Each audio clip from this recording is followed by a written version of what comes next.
Imagine a world where movies were enjoyable again. I support the striking actors and writers, okay? But I just want to mention one thing. I think that if the actors and writers are to come back to the bargaining table with management or producers or whoever, there should be some agreement that if they do come back, one of the conditions should be that they should come up with some fucking original things. I don't know. It just seems like, I'll give you an example. Like all the movies that are coming out and all the movies that have come out in the last 20 years, like most of them are just rehashes of old things. Okay, there's some new ideas out there in the world. I wish people would just try to come up with something else. And I don't, the writers write what they're told. Okay, they're like, oh, this is the movie, now write it. So I understand that.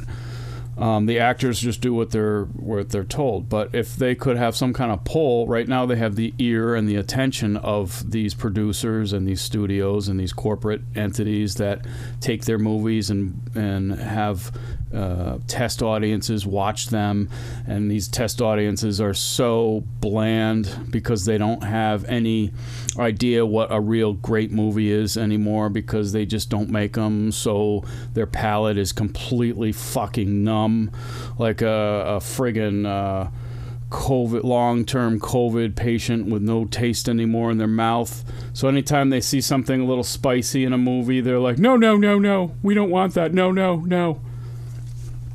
Now, these actors, like I said, just do what they are told. The writers, it's all commercial and corporate and the like, and they basically write the movies that they're asked to write and the stories that they're asked to write.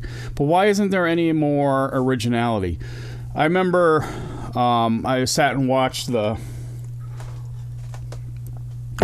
ball drop or whatever, the Apple, it used to be the ball drop in Times Square, and they had like people doing, it was like, okay, so now they're gonna have musical guests, and the musical guest was like fucking Duran Duran.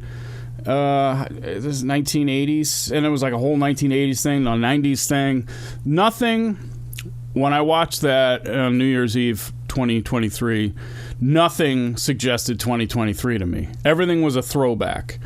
And the movies are all throwbacks. I mean, right now, perfect example, Barbie and Oppenheimer, Okay, it's a story of Oppenheimer, the atomic bomb. Yeah, okay, it's a biopic. Apparently it's a good movie, whatever. Barbie movie, my daughter saw that. She liked it. And apparently it's kind of weird. But why did they have to choose Barbie as a vehicle?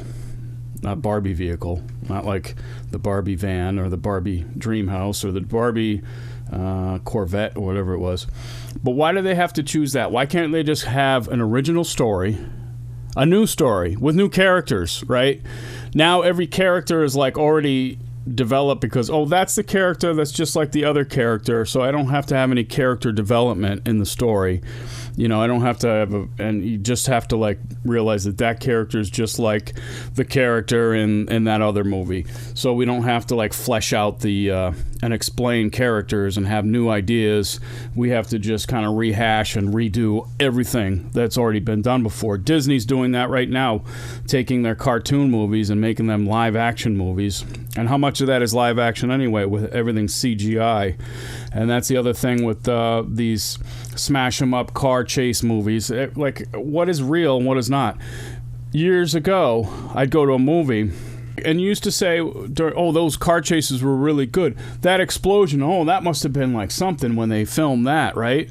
Now you're like, everything's done, in the computer, So what's the attraction and the fascination, the special effects. That used to be a thing. We used to go, the special effects in this movie are great. You got to see it. Now it's like, who cares? Everything's done by the computer. What's so special about that? They must have hired a bunch of temps to type in some information. So it's all dumb. And then I want to talk about the comic book movies, Like, I'm fucking done with the comic book. I'm actually done with movies. I haven't really been out to see a movie. My daughter is old enough now where, you know, it was kind of fun to see some of these movies with my daughter when she was younger, like Inside Out and some of the other ones. I enjoyed those, okay? You know, a lot of those movies were shit, you know? A lot of the kids' movies. I mean, they fucking Emoji Movie, I talked about that. And, you know, movies based on what? A video game, or movies based on, you know, an app. I mean, or then you have the McDonald's movie, right? Michael Keaton does. It's like a fucking commercial for McDonald's, right? Essentially, I'm sure they had something to do with it, but it was like The Founder was the name of the movie. You know, so now you got to go watch the movies. There's like ads in front of the movies, ads behind the movies, and ads of the movies. The movies are ads. You know, it's like, I'm done. I'm fucking done with that. Comic book movies, okay? I enjoyed Superman with Christopher Reeves, and I was just talking about Christopher Reeves, and I put something down. I always fucking never remember.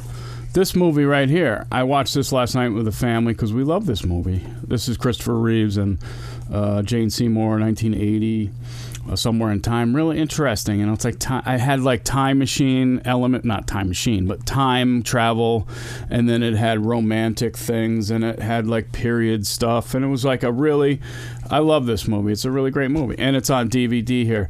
By the way, they're trying to take away all of our media. I believe they are trying to get to a point where we have to go online for things like see music and movies and everything else, so they have control over that. So you're going to see less and less things on DVD. It's like CDs. You know, you ask a 17-year-old kid, hey, I'll make a CD for you. I'm like, what? You know, even that, a CD, right? Because everything's online, so now there's no now that's not a thing anymore. You know, essentially, one of my friends put out an album, you know, recorded an album, you know, and he's like, I don't know, do I put it on CD now? And oh no, you stream it, and then it's very complicated because they are trying to. I think they're trying to remove everyone from having the actual media itself. And then they want you to have access to it, so you have to beg. And so they can also change the content. Oh, I love that movie. Why is it different? Oh, they changed it, you know? So if you don't like comic, you know, like years ago, like 20 years ago, I was like, oh, Spider-Man. Okay, there's a Spider-Man movie with, I forget what was it. Oh, it was Kristen Dunst. Was that her name? She was a beautiful woman. I think that was her. But the Spider-Man, I was like, okay, Spider-Man movie. Okay, great. You know, that's something for the comic book fans, right? And then every fucking movie after that in the last 20 years, fucking comic book movie, you know? I don't want to. The last comic book movie I enjoyed was Superman, and that was in 1978 because I was fucking 9 years old. Okay? Enough of the comic book movies. You're just playing to, like, you know, suburban rich white men who never grew up, and that's your core audience. Well, you've snagged a few other people who are into it, and that's fine. But I don't like fucking comic book movies, and there's a lot of people who are just sick of that. I like to go see a movie. I liked, you know, in the 90s there were so many great movies that came out, and you know, not all of them were fantastic, but there was at least some creativity there involved. Something About Mary, that was a great movie. I enjoyed that. It was funny. It had Lenny Clark was in there, no relation, because he's got an E at the end of his Clark, and that ain't right. Steve Sweeney, you know, another Boston comedian legend. So I liked Something About Mary, and there's who else was in there? Matt Dillon, Bob Dylan was in it too. You know, and what's his name? Who was that guy? His son, Ben Stiller. Ben Stiller was in it. Ben Stiller had a great TV show. Speaking of writing, great TV show with Janine Garofalo. I'm sorry if I love her. She's great, or she was great. She's still alive, so don't say that she wasn't. She still is great. Bob Odenkirk, we know him. It was a Ben Stiller show, I think it was. I don't know, but it was a great show. You know, and then Jon Stewart had a show. He was great. And people had, you know, different interests, and they would, you know, put it out there. But now it's just all the same. You know, saying New Year's Eve 2023, it was like, I just was like, you know, greatest hits of, you know, pop culture. You know, and the one thing about the New Year's and I'm watching New Year's things thinking, oh, it's a new year. There's going to be new things, fresh ideas, right? Fresh ideas, a new year. And there's just fucking nothing, you know? And like you watch the ball drop or whatever it is, the Apple or it's probably a Sprite bottle or some fucking corporate tie-in. And the people are all paid in the front to show enthusiasm. So they're all wearing their corporate hat. I think it was Planet Fitness hat or something with the giant, you know, thing. Everything's, you know, corporate, and they're all smiling and clapping like this, and they're all paid. All those people are paid to make it look like they're enjoying themselves. I really enjoyed the COVID New Year's where there was like nobody there, and it was just like weird, you know. It was different, you know. That's what the thing, different. We need something different. Everything's the same. You know, every movie that comes out is like, oh, this is based on this movie that came out 20 years before. You know, and it's like this making remakes with the songs, you know. Did we really need to have a remake of the Tracy Chapman song? And it's a country version, but it's exactly the fucking same. Like every part of that song is exactly the same, and he doesn't even change the lyric, which is kind of fun, you know, that he from a female perspective, but he didn't change anything. Okay, didn't fucking change a thing, and then it's a country hit, you know, and now people think that's his song or something. I mean, you know, God bless Tracy Chapman, and I hope she wrote that and she's getting the royalties for it, but. Again, a remake of this and a remake of that and a remake of this and a remake of that. Come on, fucking come up with something new. You know, here we are on YouTube, and I'm not, you know, I'm just babbling right now, but there are content creators who come up with ideas that are fucking far superior. The content creators on YouTube, I think, have more ideas than these people. You know, again, maybe they're being asked to write such shit. Maybe they're being like, so the writers are like, well, it's just a gig and I'm just writing what they tell me. But listen, I don't know if the comedy writers are all the same. One of the things that I think is that you have like the hardy har college, you know, wealthy white suburban male point of view a little bit represented still. And they, you know, they always trying to bring diversity in for a reason, because their ideas of, you know, those people's ideas are fucking stale. What are you going to do when you're a writer and you've had no life experience and you've had no turmoil, you've had no, you know, real experience outside your little fucking bubble of your academic world and frat boy jokes and whatnot? Is that the writers? Are those the writers? Or are the writers like a diverse group of people? Because I'm thinking that they're not. You know, I'm thinking that this is the same old fucking boys club. I mean, Saturday Night Live and all those people. Maybe they have some writers. I'm sure they have maybe a little bit more diverse writers on, but they've been forced into that. I mean, they were forced into having a more diverse cast, but it's always the same fucking thing. It's Connecticut, really. You know, it's rich white people with no life experience, college, who are well connected, who get these writing gigs and who are basically producing shit, you know. And it's just depressing when you see. I haven't been to a movie in a while. Like I said, I went with my kid.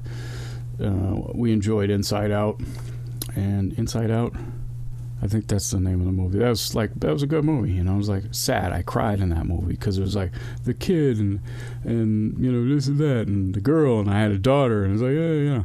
So that was interesting. My daughter said she cried at the Barbie movie because there's a part in the end where they did. But couldn't they have done that Barbie movie with like just made up characters and being more creative? Or no, do they have to have a fucking tie-in to everything? You know, there was a lot of complaints in the 80s about Saturday morning cartoons that there were too many commercial tie-ins. And that's one of the reasons why Saturday morning cartoons kind of disappeared. There were other rules about education and things like that. There had to be educational programming. So that's why Saturday morning cartoons, you know, kind of died. And I am a person who would be excited in September for the Saturday morning cartoon lineup to see what was going on. You know, Bugs Bunny was always going to stay there because Bugs Bunny, and then there'll be new shows, and I love that, you know, Saturday morning cartoons. And sometimes on a Saturday morning, I'll go on YouTube and look at old Saturday morning cartoons. But does that mean now we're going to have fucking a Hong Kong Phooey live action movie, right? Because that seems like the routine. Let's just dig up some shit that happened, and it might have been okay or what popular, but let's just, you know, make a movie about that. Let's make a movie about something that people already are familiar with, because we don't want to scare the audiences for the. They review the movies, you know, and we don't want to scare them because they're like normal straight people without any kind of fucking imagination. And we've sort of beaten them down so that they're not allowed to watch anything that's different or, you know, interesting, because, you know, we need to keep them docile and stupid. That just makes me sad. It does, because I loved movies. I loved going to movies when I was a kid. The first movie I ever saw in the theater was King Kong. Speaking of like making movies, you know, remakes, the King Kong movie in '76 with the dude. The dude was in that movie, and I liked that movie a lot because I saw boobies in that movie for the first time. I was 7, you know, and I was like, boobies. But it was King Kong. He was like, you know, like. He had her in his hand, and he's like, boobies. What the hell are you going to do with boobies? You're like 50 foot tall, and she's like, you know, 5'8". What are you going to do? I really think I'm getting off track here. That's kind of like my thing. I get off track, and I start talking about other things, and I apologize. Imagine a world. Imagine a world. How do you do that? I got to try it. Imagine a world. Can I get some reverb, please? Imagine a world where... Imagine a world guy. What happened to him? I think he died. Actually, he died. Yeah. And that's when I liked movies, when the Imagine the World guy was there, you know, because some of the movies were terrible, but they're you watch them now, the 80s movies, some are just hard to watch, but at least there was some creativity involved, I guess. I don't know. Like now they just slap it together and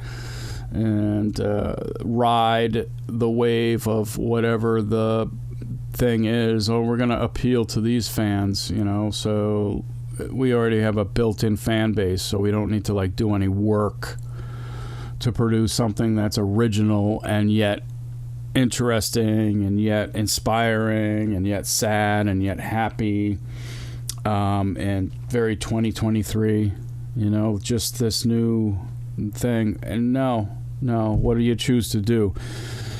You choose to just rehash the same bullshit. And, you know, like I said, the writers, I mean, there are probably some great writers, members of SAG and the Writers Guild, that or actors that want to do good work but don't, you know, can't because they need to work. And it's just sad to me that you know, that there's just this sort of void of great movies. Another one is, you know, I loved the Sundance idea, you know, Sundance and then they had the Sundance Channel, and you know, independent film, you know, things, and and I love the independent film channel and shit like that. But what are they showing on the Sundance Channel probably right now? Fucking Hogan's Heroes. You know, what the fuck? BBC America. Oh, well, that's a BBC. You know, they're, you know, well known for their, you know, what are they showing right now? Star Trek New Generation, or I'm sorry, I got that wrong. Star Trek NPG, NPR, MPG, NPR. The new generation, Star Trek. You know, Picard. That one. They're showing that. Why? On the BBC America. You know why? Because Patrick Stewart is from the UK. So they put that on and go, here you go. Just throw that on there. We got that cheap, so we're gonna fucking toss it onto your cable lineup. All the channels are all fucked up, and there's nothing worth watching. Reality TV is not reality. Let's go film it. Let's get film of him getting his leg chopped off, and then film the aftermath, and then film him, drinking too much and falling down. And that's a TLC show, or a show about people who just are on drugs or whatever, or hoarders, or any kind of thing they can exploit. They do. TLC is just awful. That should be yanked off the air. There should be a show about yanking those shows off the air. That would be a good show. A show about seriously looking at the lineups of the channels and going, that show should not be on the fucking air. Honey Boo Boo, look what that did to people. All these reality shows, like the people that are involved are just, I mean, my wife enjoyed that show, the Chrisleys, and I was just like, and then what do? They get in trouble, they're fucking crooks, and so they end up in jail. Honey Boo Boo, I don't know what Honey Boo Boo's doing right now, but I'm sure she's not healthy. I don't know. They just kind of encourage people to keep being stupid, Hey, that's your thing. That's why people tune in, to see you be stupid. So continue being stupid till they get the show's over, and then they're not getting paid to be stupid. But they're still stupid. Not that those people are stupid, but they've been encouraged to just act out or to be ridiculous. I remember couple of reality show ideas. I was doing some volunteer work at a public access studio, and they approached the public access studio, and my buddy was talking to them, the producer for this, it was one of the reality show production teams. And he's like, well, we have this guy here. He has a funny show, and we do this, and sometimes I get into it with the towns over the town meetings and whatever. He's like, but there's not that much drama, And the producer said, oh, don't worry about that. We'll produce the drama. And at that point, he's like, no, you know what? No.